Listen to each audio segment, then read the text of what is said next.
राष्ट्रपति ने मध्य प्रदेश के कूनो राष्ट्रीय उद्यान में सहरिया जनजाति के सदस्यों और चीता मित्रों से किया संवाद। प्रोजेक्ट चीता की सफलता में योगदान को सराहा। केंद्रीय मंत्री अन्नपूर्णा देवी का बेहतर नागरिक सुविधाओं और जन समस्याओं के समाधान पर जोर। ग्रामीण विकास मंत्री ने गोड्डा में नाला निर्माण कार्य का किया शिलान्यास। धनबाद में आजसू पार्टी का स्थापना दिवस। नेताओं का जुटान। सरकार की कथित नाकामियों और माफियाओं के खिलाफ जन आक्रोश मार्च। संघर्ष तेज करने का संकल्प। और हजारीबाग में 4 दिवसीय शूटिंग चैंपियनशिप। करीब 250 प्रतिभागी ले रहे हैं हिस्सा। सर्वश्रेष्ठ खिलाड़ी को राज्य स्तरीय शूटिंग प्रतियोगिता में हिस्सा लेने का मिलेगा मौका।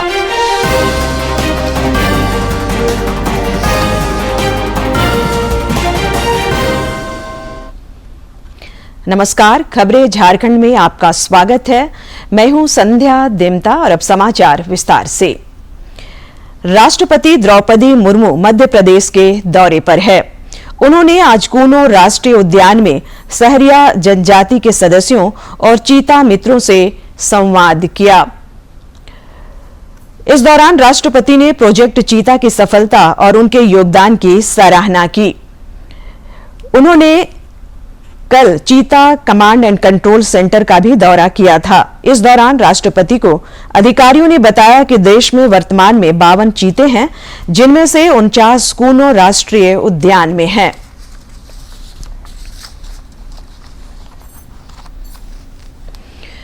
केंद्रीय मंत्री सह कोडरमा सांसद अन्नपूर्णा देवी संसदीय क्षेत्र के विकास को लेकर लगातार पहल कर रही हैं। उनसे क्षेत्र के लोगों ने चाराडीह स्थित आवासीय कार्यालय में मुलाकात की। इस दौरान केंद्रीय मंत्री ने समस्याओं के त्वरित समाधान के लिए संबंधित अधिकारियों को आवश्यक दिशा निर्देश दिए। कुछ तस्वीरें साझा कर उन्होंने कहा कि जन समस्याओं के समाधान और क्षेत्र के समग्र विकास के लिए निरंतर प्रयास जारी है। इधर राज्य की ग्रामीण विकास मंत्री दीपिका पांडे सिंह ने गोड्डा के मेहरमा प्रखंड अंतर्गत अमडीहा में नाला निर्माण कार्य का आज शिलान्यास किया। इस दौरान उन्होंने भरोसा जताया कि इससे न केवल बेहतर जल निकासी हो सकेगी, बल्कि स्वच्छता और जन सुविधा विस्तार में भी यह महत्वपूर्ण साबित होगा। ग्रामीण विकास मंत्री ने बुनियादी सुविधाओं के विकास की प्रतिबद्धता दोहराई। मौके पर बड़ी संख्या में स्थानीय लोग और जनप्रतिनिधि मौजूद रहे। प्रधानमंत्री नरेंद्र मोदी के नेतृत्व में केंद्र सरकार के 12 वर्ष पूरे हो चुके हैं। इस कालखंड में जन कल्याण, आर्थिक विकास, राष्ट्रीय सुरक्षा और वैश्विक प्रतिष्ठा के नए आयाम स्थापित हुए हैं। डिजिटल क्रांति से समाज का हर वर्ग लाभान्वित हुआ है।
लगातार 3 बार जनादेश प्राप्त किया। पहले की सरकारों में भारतीय इकोनॉमी जरूरत से ज्यादा सरकारी नियंत्रण और कोटा परमिट लाइसेंस राज की बेड़ियों में जकड़ी हुई थी। वहीं प्रधानमंत्री नरेंद्र मोदी ने इन तमाम बेड़ियों को काट फेंका और उद्यमियों, स्टार्टअप्स और वेल्थ क्रिएटर्स को राष्ट्रीय विकास का प्रमुख भागीदार बने। इतना ही नहीं, सरकार ने गरीबों और रेहड़ी पटरी वालों पर भी पूरा विश्वास किया और उन्हें बिना गारंटी लोन देकर देश की अर्थव्यवस्था में भागीदारी सुनिश्चित की। पीएम मोदी के इन्हीं इनोवेटिव नीतियों और नागरिकों पर पूरे भरोसे का परिणाम है कि वैश्विक महामारी और विभिन्न भू राजनीतिक संकटों के बावजूद भारत दुनिया में सबसे तेजी से बढ़ती प्रमुख अर्थव्यवस्थाओं में बना रहा और लगभग 6.5 से 7% की विकास दर हासिल करने में भी सफल रहा।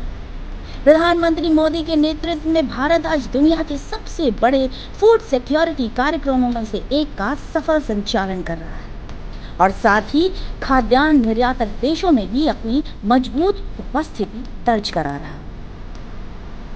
इतिहास के पन्ने बताते हैं कि पहले की सरकारों के कार्यकाल में भारत को कई प्रमुख सैन्य चुनौतियों का सामना करना पड़ा। वहीं प्रधानमंत्री मोदी के कार्यकाल में भारत ने इसके ठीक उलट आक्रामक और निर्णायक सुरक्षा नीति अपनी।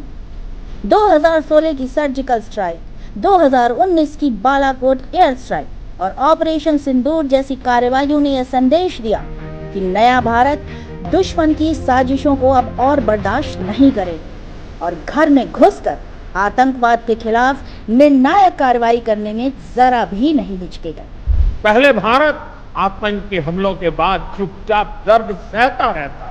हमने आतंकवादियों पर surgical strike, air strike, operation Sindoor में दुनिया ने भारत का सामर्थ्य देखा। पहले मान लिया गया नक्सलवाद, माओवाद अब कभी नहीं खत्म होने वाले, कभी खत्म हो ही नहीं सकते। हमने देश को नक्सलवाद, माओवाद के जहर से मुक्त करके दिया। प्रधानमंत्री मोदी की राष्ट्र सेवा और समर्पण के 4,399 दिन मात्र पहले की सरकारों और मोदी युग की तुलना नहीं है, बल्कि ये भारत की बदलती सोच, बढ़ते आत्मविश्वास और वैश्विक मंच पर विश्व बंधु भारत की उभरती नई पहचान की महागाथा है।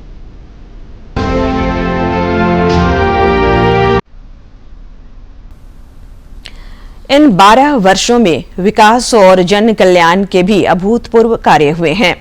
रक्षा राज्य मंत्री संजय सेठ ने आज रांची में प्रधानमंत्री नरेंद्र मोदी के सेवा, सुशासन और गरीब कल्याण के 12 वर्ष पूरे होने पर रांची में प्रबुद्ध नागरिकों और जनप्रतिनिधियों को सम्मानित किया। इधर रांची से शुरू हुई आयुष्मान भारत योजना गरीब और असहाय मरीजों के लिए सुरक्षा कवच साबित हुई है। रक्षा राज्य मंत्री ने एक वीडियो साझा कर आयुष्मान भारत योजना की प्रशंसा की है। अब किसी बेटी का मंगलसूत्र गिरवी नहीं होगा, अब कोई खेत खिलवान गिरवी नहीं होगा, बेटा बेटी का पढ़ाई नहीं छूटेगा। क्यों?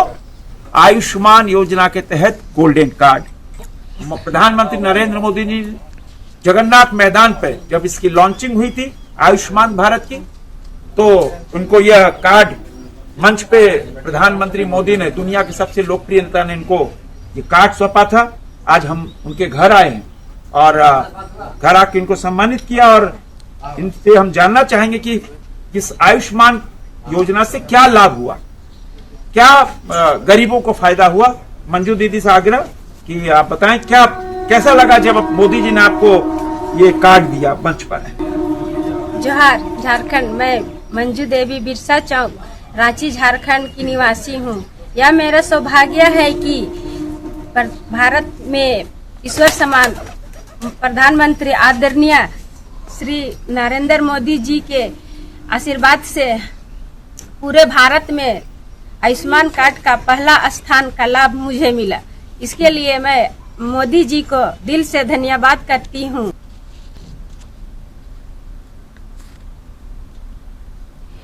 धनबाद में आजसू पार्टी का स्थापना दिवस मनाया जा रहा है। 41वें स्थापना दिवस में आजसू पार्टी के अध्यक्ष सुदेश कुमार महतो और सांसद चंद्र प्रकाश चौधरी समेत झारखंड के अलावा कुछ अन्य राज्यों के नेताओं का भी जुटान हो रहा है। स्थापना दिवस समारोह के अलावा पार्टी जन सरोकार के मुद्दों को लेकर भी मुखर नजर आ रही है। राज्य सरकार की कथित नाकामियों और खनन माफियाओं के खिलाफ आज धनबाद में जन आक्रोश मार्च निकाला जा रहा है। भाजपा के वरिष्ठ नेता और पूर्व मुख्यमंत्री अर्जुन मुंडा ने ऊर्जावान और समर्पित कार्यकर्ताओं को पार्टी की बड़ी पूंजी बताया है। श्री मुंडा का आज टाटानगर स्टेशन के पास पार्टी कार्यकर्ताओं ने जोरदार स्वागत किया। श्री मुंडा ने इस स्नेह के प्रति आभार जताते हुए एक वीडियो साझा किया है। देखो देखो कौन आया,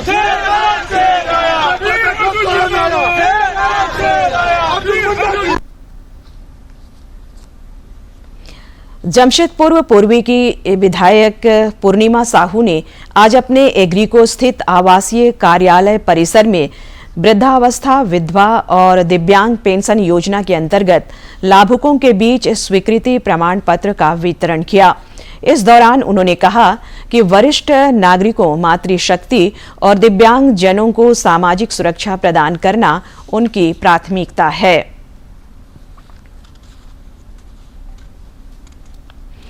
केंद्रीय माध्यमिक शिक्षा बोर्ड सीबीएसई ने कक्षा 12वीं के अंकों के सत्यापन और पुनर्मूल्यांकन के परिणाम जारी करने शुरू कर दिए हैं। बोर्ड के अनुसार 87% से अधिक आवेदनों के परिणाम घोषित किए जा चुके हैं। बाकी परिणाम भी जल्द ही जारी किए जाएंगे। कृषि प्रक्षेत्र में नई तकनीकों के इस्तेमाल से उत्पादन और आय में इजाफे की गारंटी है। हाइड्रोपोनिक खेती एक नया मॉडल है जिसका पिछले दिनों रांची में झारखंड कृषि व्यापार मेला में प्रदर्शन हुआ। रांची के मुरहाबादी मैदान में 3 दिवसीय झारखंड कृषि व्यापार मेला का आयोजन किया गया। इसमें विभिन्न कृषि मॉडल प्रस्तुत किए गए। इनमें से एक हाइड्रोपोनिक कृषि पद्धति भी है। कृषि कार्य से जुड़े विशेषज्ञ राजीव कुमार सिंह ने बताया कि कृषि की यह पद्धति शहरों में काफी प्रचलित है। कि आप बिल्डिंग में रहते हुए, घर में रहते हुए आप कल्टीवेशन का और फार्मिंग का अगर आप आनंद ले रहे हैं और स्वच्छ चीज़ मिल रहा है तो वहाँ पर पैसे की कोई बात नहीं होती है। अर्बन एरिया में लोग कमा रहे हैं, पैसा भी सबके पास है, लेकिन प्योर चीज़ के लिए, शुद्धता के लिए लोग तरस रहे हैं। हाइड्रोपोनिक खेती का उद्देश्य मिट्टी के बिना पानी और पोषक तत्वों के सटीक घोल का उपयोग कर उच्च गुणवत्ता वाली फसलें उगाना है। इस विधि से पानी की बचत, कम जगह में अधिक उत्पादन और बदलते मौसम पर निर्भरता खत्म होती है। विशेषज्ञ संजीव कुमार ने बताया कि इसमें न्यूट्रिएंट फिल्म टेक्निक का इस्तेमाल किया गया है। बेहतर होगा कि हम प्रोटेक्टेड कल्टीवेशन में करें तो इससे जो भी हमारी फसलें आती हैं वो बिल्कुल शुद्ध और गुणवत्ता युक्त होती हैं।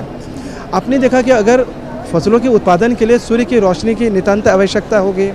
मेला घूमने आए युवा अमित कुमार बड़ाइक ने कहा कि शहरी क्षेत्र में कम स्थान में बेहतर तरीके से खेती के लिए यह प्रणाली काफी फायदेमंद है। हाइड्रोपोनिक्स और एरोपोनिक्स जो एक तरह की खेतियां हैं जो कि एक ही जगह पर, कम जगह पर ज्यादा उत्पादन के लिए की जाती है। हाइड्रोपोनिक खेती जहां एक और समय की मांग है, वहीं शहरी क्षेत्र में लोग कम स्थान पर सीमित संसाधनों का प्रयोग कर रसायन मुक्त कृषि कर सकते हैं, जिससे पौष्टिक आहार प्राप्त होगा और बीमारियां भी कम होंगी। डीडी न्यूज के लिए रांची से सहयोगी विकास कुमार के साथ प्रणय प्रबोध की रिपोर्ट। राष्ट्रपति द्रौपदी मुर्मू कल नागरिक अलंकरण के दूसरे समारोह में 65 विशिष्ट हस्तियों को पद्म पुरस्कार प्रदान करेंगी। दिवंगत दिशोम गुरु शिबू सोरेन को भी मरणोपरांत पद्म भूषण से सम्मानित किया जाएगा। दिशोम गुरु की पोती जयश्री सोरेन ने बताया कि राष्ट्रपति भवन में आयोजित समारोह में उनके चाचा सह मुख्यमंत्री हेमंत सोरेन राष्ट्रपति से यह पुरस्कार ग्रहण करेंगे।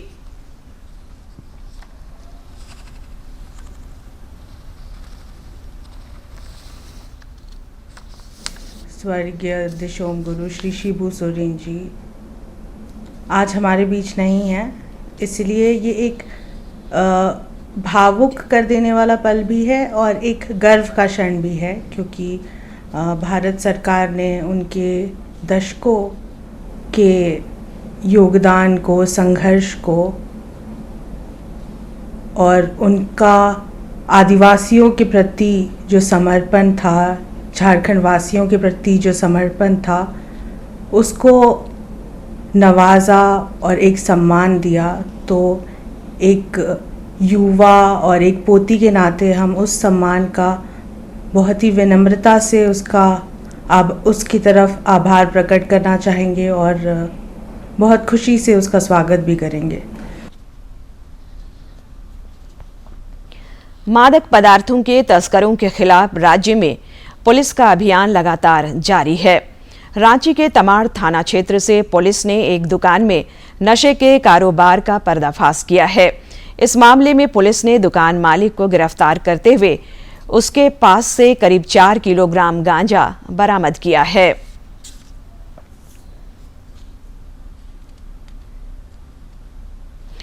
मुंबई अंतर्राष्ट्रीय फिल्म महोत्सव का समापन हो गया। समापन समारोह के दौरान देश विदेश के फिल्मकार सम्मानित किए गए। मौके पर वक्ताओं ने create in India, create for the world पर जोर दिया है।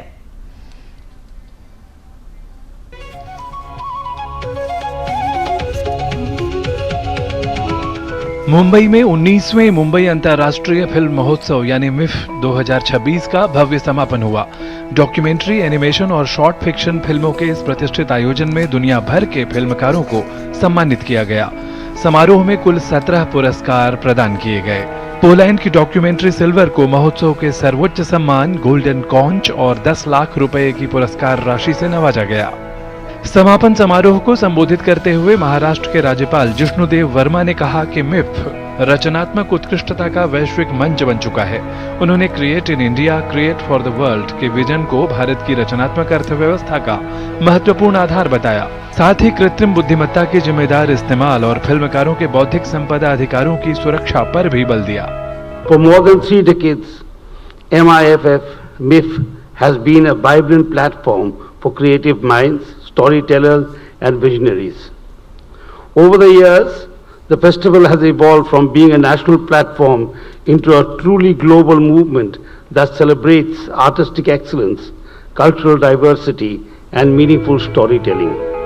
राज्यपाल ने कहा कि फिल्म उद्योग रचनात्मक अर्थव्यवस्था का एक प्रमुख स्तंभ है और फिल्में भारत की सॉफ्ट पावर तथा सामाजिक परिवर्तन का प्रभावी माध्यम है। उन्होंने कहा कि डॉक्यूमेंट्री इतिहास को संजोने और संवाद को प्रेरित करने का काम करती हैं, जबकि शॉर्ट फिल्में और एनिमेशन नवाचार, नई प्रतिभाओं और सांस्कृतिक अभिव्यक्ति को मंच प्रदान करते हैं। अंतर्राष्ट्रीय प्रतिस्पर्धा खंड में ईरान की अंडर द स्नो को सर्वश्रेष्ठ शॉर्ट फिक्शन फिल्म का सिल्वर कॉन्च मिला, जबकि जर्मनी की मायाद सॉन्ग को सर्वश्रेष्ठ एनिमेशन फिल्म चुना गया। राष्ट्रीय प्रतिस्पर्धा वर्ग में आर्मस्ट्रॉन्ग फ्रॉम अंगालम्मन टेम्पल स्ट्रीट को सर्वश्रेष्ठ एनिमेशन फिल्म, स्मॉल क्लाउड्स को सर्वश्रेष्ठ भारतीय शॉर्ट फिक्शन फिल्म और वाई को सर्वश्रेष्ठ भारतीय डॉक्यूमेंट्री फिल्म का पुरस्कार मिला। We are honored and extremely happy for receiving this very, very, very important prize for Polish film, for the Polish artists, for the Polish creators of art and films. On behalf of them, I thank you very much. तकनीकी पुरस्कारों में turtle walker के लिए cinematographer कृष मखीजा को सम्मानित किया गया। वहीं देवा आज पनवाई के लिए अभय रुमड़े और राष्ट्रीय श्रेणी में कोवार्टी के लिए विज्ञाना दहाल को सर्वश्रेष्ठ साउंड डिजाइन का पुरस्कार दिया गया। इस फिल्म में जो टर्टल्स के लिए उन्होंने काम किया है, जो 7 साल लगे उनको ये फिल्म बनाने में, और हम बहुत आभारी हैं कि मिफ ने इस फिल्म को रिकॉग्नाइज किया। I got Best Sound Design Award for Coverty. It's a short film that we have made about a girl falling in love with a typewriter.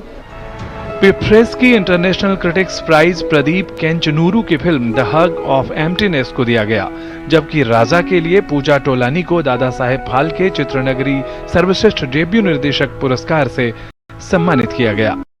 सूचना एवं प्रसारण मंत्रालय के अतिरिक्त सचिव प्रभात ने कहा कि दर्शकों की उत्साहपूर्ण भागीदारी ने डॉक्यूमेंट्री, शॉर्ट फिक्शन और एनिमेशन फिल्मों की निरंतर प्रासंगिकता को रेखांकित किया। एनएफडीसी के प्रबंध निदेशक प्रकाश मखदूम ने बताया कि मिफ 2026 को दुनिया भर से 1459 प्रविष्टियां प्राप्त हुई और महोत्सव में 300 से अधिक फिल्मों का प्रदर्शन किया गया। एक बार फिर मिफ ने यह संदेश दिया कि सिनेमा केवल मनोरंजन का माध्यम नहीं बल्कि समाज को जोड़ने, प्रेरित करने और सार्थक संवाद शुरू करने की एक सशक्त कला भी है। श्यामा मिश्रा की report, DD news, Mumbai. Hazaribagh में जिला स्तरीय शूटिंग चैंपियनशिप में करीब 250 खिलाड़ी अपनी खेल का प्रतिभा का प्रदर्शन कर रहे हैं। इस 4 दिवसीय चैंपियनशिप में प्रदर्शन के आधार पर प्रतिभागियों को राज्य स्तरीय शूटिंग प्रतियोगिता में हिस्सा लेने का मौका मिलेगा। हजारीबाग जिला राइफल एसोसिएशन के अध्यक्ष राकेश रंजन ने बताया कि खिलाड़ियों को मंच प्रदान करने के लिए पिछले 3 वर्षों से प्रतियोगिता का आयोजन हो रहा है। चैंपियनशिप में हिस्सा ले रहे खिलाड़ी भी खासे उत्साहित हैं।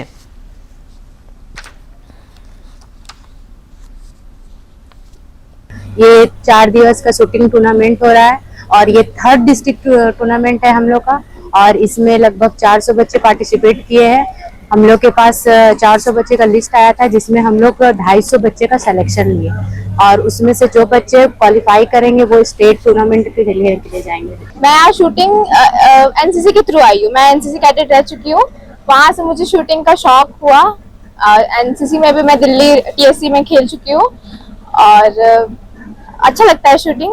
एक मतलब अच्छा माहौल है अंदर माहौल बहुत अच्छा है। हेल्प करते हैं वो लोग जो न्यू होते हैं उनको हेल्प करते हैं। ये डिस्ट्रिक्ट चैंपियनशिप शूटिंग का ये होने जा रहा है क्योंकि इसके बाद में स्टेट का यह शूटिंग चैंपियनशिप होता है। इसमें जो बच्चे क्वालिफाई कर लेते हैं वो स्टेट में खेलने का मार्ग उनका प्रशस्त हो जाता है। इसमें करीब 4 दिन में करीब 400 बच्चे। इंग्लैंड में महिला T20 विश्व कप क्रिकेट खेला जा रहा है। भारत ने एक मैच में दक्षिण अफ्रीका को 6 विकेट से हरा दिया। इस दौरान टीम इंडिया का उम्दा प्रदर्शन देखने को मिला। इधर BCCI ने 14 जुलाई से शुरू होने वाली इंग्लैंड दौरे के लिए टीम इंडिया की घोषणा कर दी है। इस 15 सदस्यीय पुरुष टीम में रोहित शर्मा और विराट कोहली भी शामिल हैं। शुभमन गिल टीम के कप्तान होंगे जबकि श्रेयस अय्यर को उप कप्तान बनाया गया है।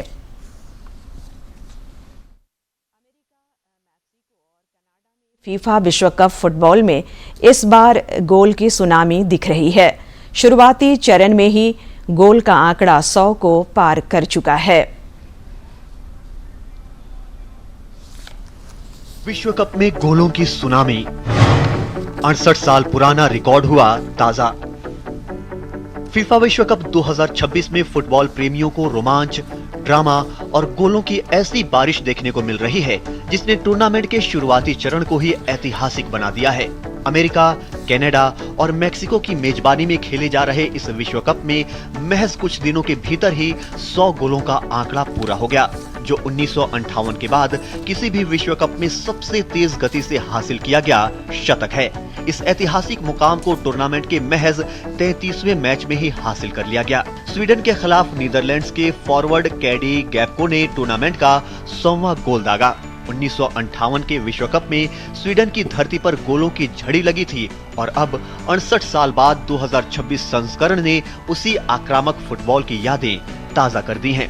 आधुनिक फुटबॉल में जहां टीमें अक्सर रक्षात्मक रणनीति अपनाती हैं, वहीं इस विश्व कप में अधिकांश मुकाबलों में खुला खेल देखने को मिला है, जिससे गोलों की संख्या लगातार बढ़ती गई। टूर्नामेंट के पहले 10 दिनों में ही कई बड़े स्कोर देखने को मिले। कनाडा ने कतर को 6-0 से रौंदा, जर्मनी ने कुराकाओ को 7-1 से हराया, जबकि नीदरलैंड्स ने स्वीडन के खिलाफ 5-1 की शानदार जीत दर्ज की।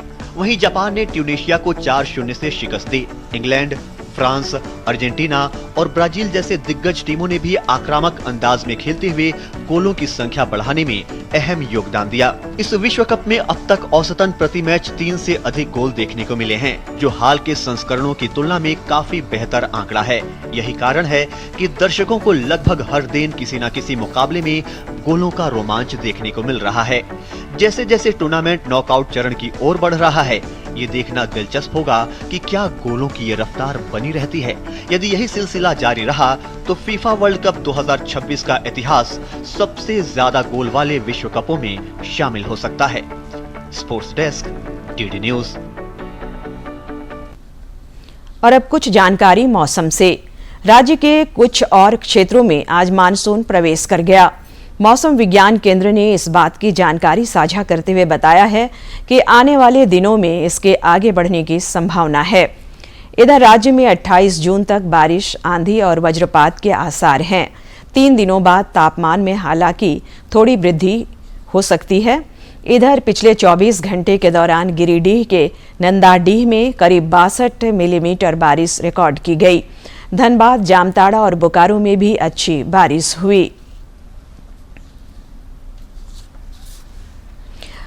अंत में मुख्य समाचार एक बार फिर।